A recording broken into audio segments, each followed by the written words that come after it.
Американын аскерлери Россия Федерациясынын чыгараларына жөнөтүлдү. АКШ Орусиянын НАТОго коркунуч жараткан кадамдарына жооп берет.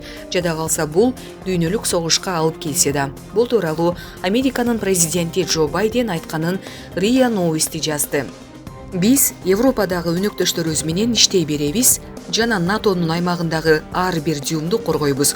Ошол үчүн Орусия менен чектешкен аймактарга, тагыраагы Латвия, Эстония, Румыния сыяктуу өлкөлөргө 12 000 аскер жөнөттүм.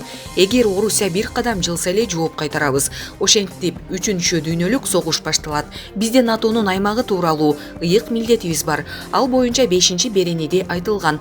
3-чү дүйнөлүк согушту Украинанын аймагында жасабайбыз, деди Америка лидери. Булак аргументке эже. Россияны Украинада атайын операция жүргүзүүгө мажбур кылышты. Мындай пикирин Баткен жоопкерлеринин республикалык комитетинин төрагасы, отставкадагы полковник Сатыбек Малдалиев маек куруп жатып билдирди. Украинадагы Россия тарабынан жүргүзүлүп жаткан атайын операция жөн жерден эле башталган жок. Ал үчүн аскер башчысы кооптонуулар, тобокелчиликтер боюнча тийиштүү адистердин пикирин угуп, чечим кабыл алды. Анткени океандын ары жагындагы өлкө улутчулдарга ар кандай экстремисттик топторго колдоо көрсөтүп, Россияга каршы тукуруп келген. Белгилей кетүүчү жагдай атайын операция украиналыктарга каршы эмес, улутчулдарды жана аларды колдогондорду токтотуу үчүн жүрүүдө. Эгерде 24 февралда аталган операция башталбаса, 25 февралда Россиянын аймагына ракеталык соккулар урулмак.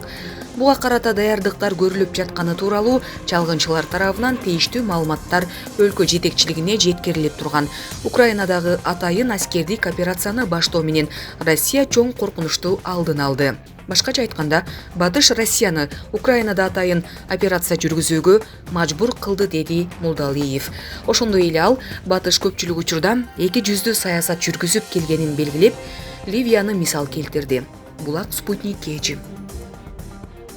13 мартка караган түнү Украинанын Львов шаарында эки жолу катуу жарылуу болгонун жергиликтүү басылмаларга таянып BBC билдирди. Маалыматта айтылгандай, түнү менен Львовдо жана өлкөнүн башка да шаарларында асмандан сокку урулушу ыктымалдыгын эскерткен атайын белгилер угулуп жатты. Орусия 24 февралда Украинага кол салгандан бери өлкөнүн батыш четине жакын жайгашкан Львов шаарында атышуу болгон эмес, бирок абадан коргонуу белгилери берилип турган. 2 мартта Бириккен Улуттар уюму Украинага каршы агрессия жүрүп жатканы жөнүндө резолюция кабыл алып, аны 141 өлкө колдогон. Добуш берүүдөн кырманган 35 өлкөнүн арасында Кыргызстан да бар. Резолюцияда Орусиянын Украинанын аймагына кирген куралдуу күчтөрүн тез арада алып чыгышы, күч колдонууну токтотушу керектиги айтылган. Булак Азаттык.